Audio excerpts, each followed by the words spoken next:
మా చిన్నతనం దోస్తాను ఎలా ఉండేది తెలుసా?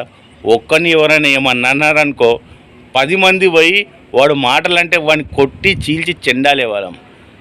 ఒకరి కోసం ఒకరం ప్రాణం ఇచ్చుకునేంత స్నేహం ఉండే మాది. ఎవరింట్లో ఏదైనా కార్యం అయితే పెళ్ళిళ్ళైతే 4, 5 రోజుల ముందు పోయి ఆ పెళ్లి కార్యం మొత్తం చేసేవాళ్ళం. కానీ ఇప్పుడు మాత్రం అలాంటి స్నేహం లేదు, అలాంటి రోజులు లేవు. ఇప్పుడు ఎలా ఉంది స్నేహం అంటే, నువ్వు తినబెడతావా నీ ఎంబడొస్తావు, తాగబెడతావా నీకు చేయి అంటాం, తింటాం తాగుతాం చేయి తుడుచుకుంటాం పక్కకు పోతాం.